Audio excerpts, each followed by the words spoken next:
And welcome to UD3 training for Next Gen EHR. I'm going to be showing you some changes in our inbox. I'm going to begin by clicking right here. I'm going to start by clicking on our tasking box and show you across the top here.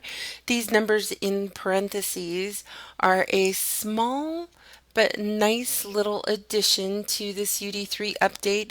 Previously, we had to actually click on each item to see what was in there. So currently I can see that I have 4 appointments scheduled for today.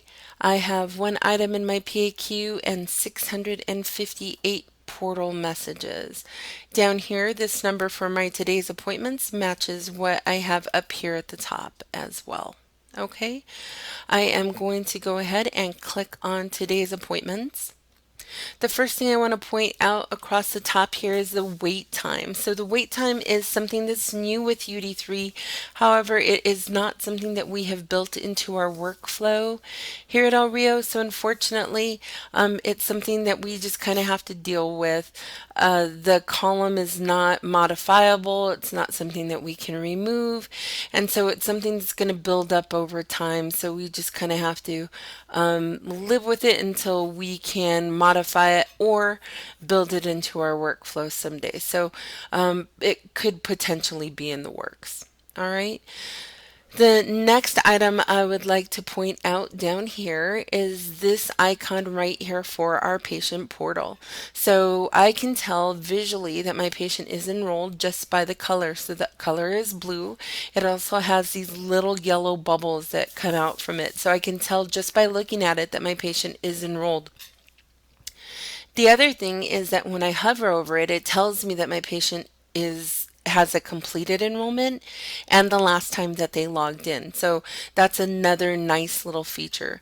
I'm going to pause for a second just so that I can show you what the other icons look like, okay? So this is what the other icons look like. So this is what my current patient look like here. So this is a completed enrollment.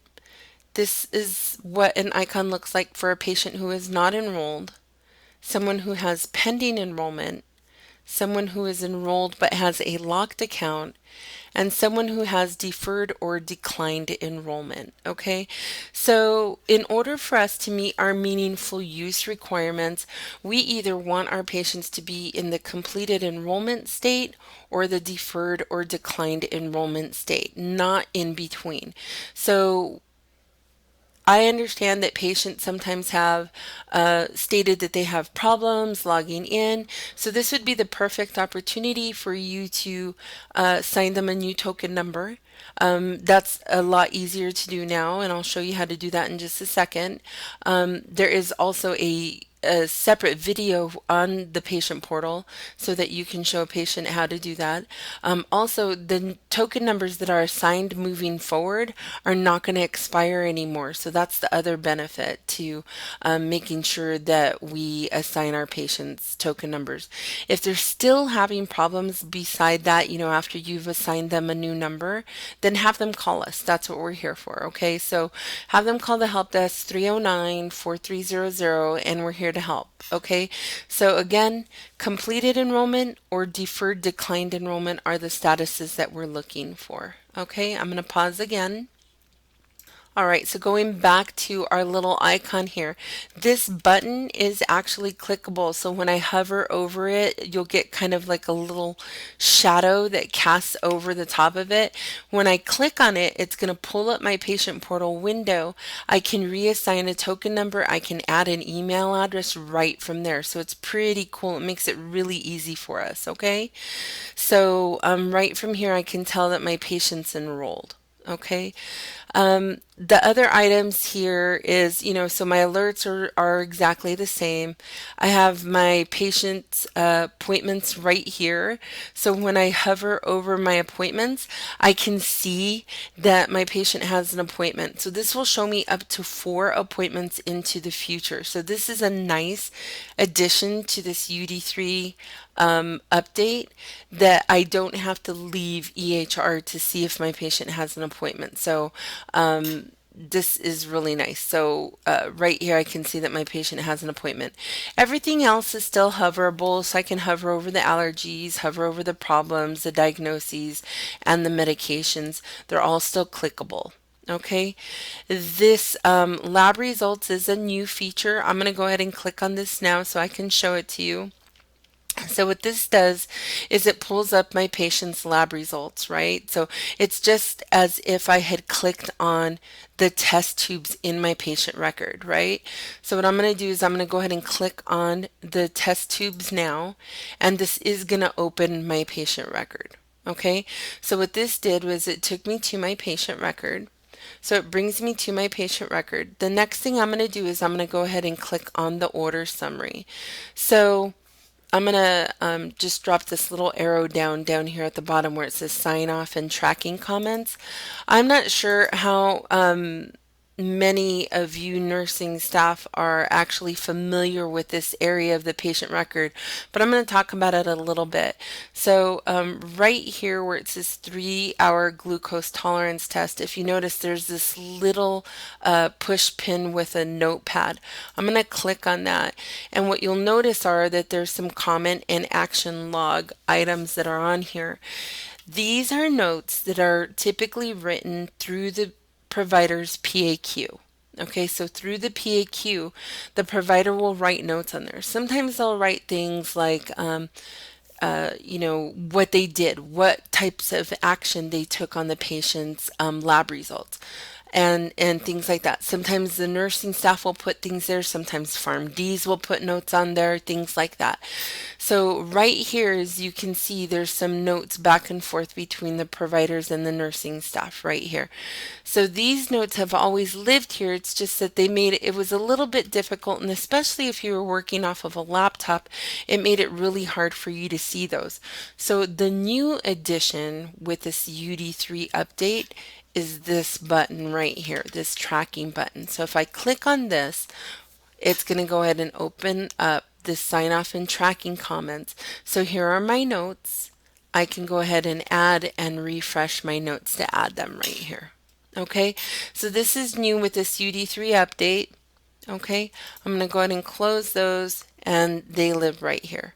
I'm going to close my order module, and I'm going to close this just to kind of clear my screen. Okay, kind of makes me feel better. All right. So while I'm in the patient record, I'm going to just show you a couple of things that are just a little bit different in the patient information bar. Previously, these buttons that are here used to be vertical, and they're now horizontal. So these 3 buttons here, we still don't use them. Okay, so if you're currently using them, I'm going to ask you to please stop. If you have questions as to why we don't use them, please call. Okay, and I will explain to you why we don't use them.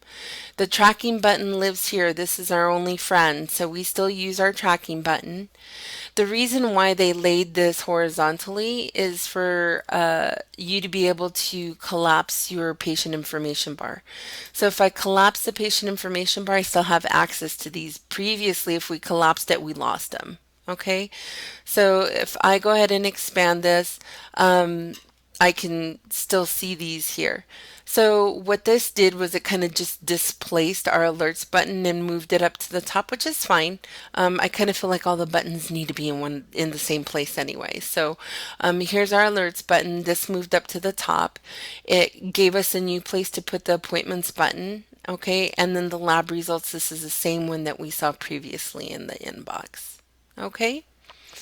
All right, I'm going to go ahead and take advantage of this opportunity to go into the med module and show you what's new in there. And in the med module, the only thing that truly is new, or actually it's not even new, what they did was just kind of move things around. So for the nursing staff that's adding or modifying any medications, is this PRN and reason used to be located here, and now it's here. This non-clinical notes to pharmacy used to be referred to as comments. Now it's non-clinical notes to pharmacy. Okay, so that's the only real difference there. Okay, so I'm going to go ahead and close this, and then I will file close patient and go out of there, and I'm going to go back to my inbox. All right, so we got just about everything done there, and I'm going to go ahead and go into my last patient here. So this last patient here, my dizzy patient, is a well visit and here for a peds well check. Okay, so I'm going to go ahead and double check or double click rather and go into my peds visit, and this just makes me feel better. So I'm going to go ahead and change my stuff up here at the top. So this is new to the update. So I'm going to go ahead and go into my patient's intake here. My patient is enrolled in the patient portal. I can tell right here by looking at the icon that they're enrolled in the patient portal. So I have some vitals that have been entered here. I'm going to come to the graph. Okay, I'm going to go ahead and right click on the graph, and I'm going to save this to the chart.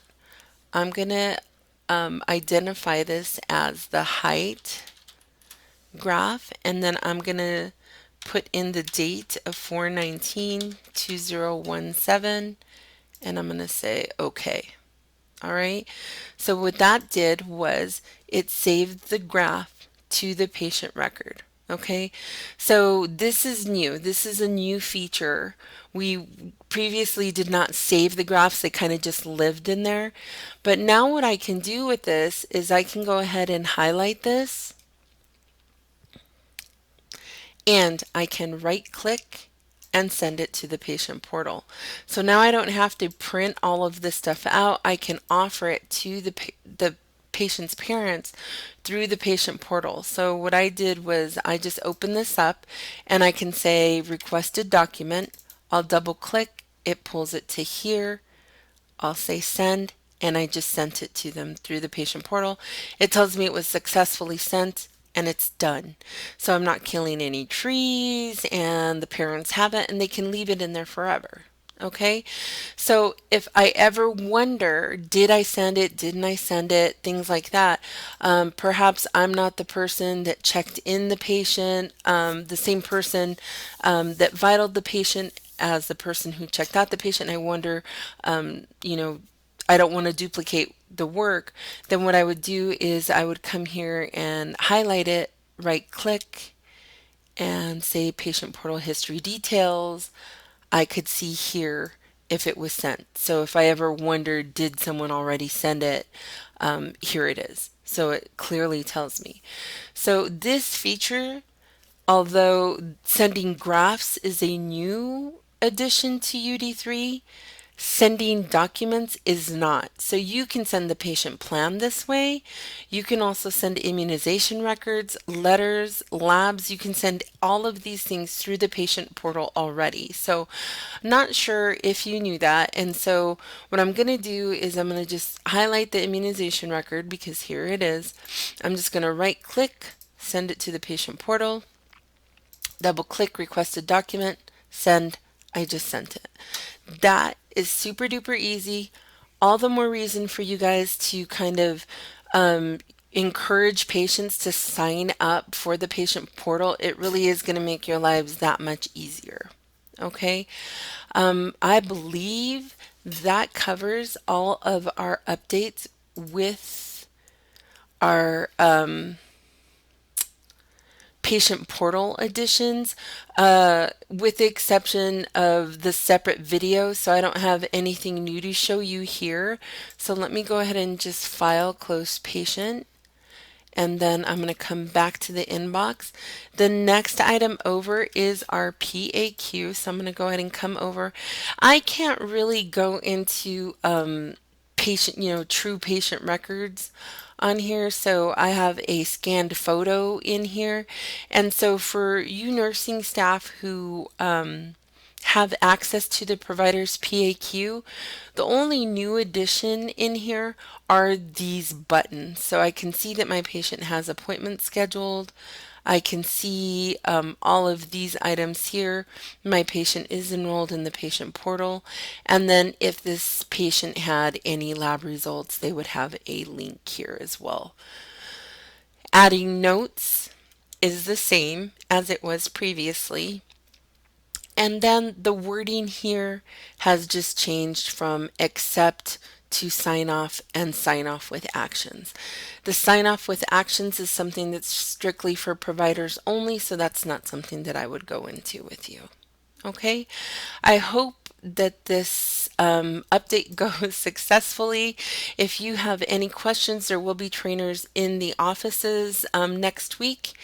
If you are unable to locate one at the time and have a burning question and need some assistance, please do not hesitate to call the help desk. We are here to help you. Call 309-4300. Thank you.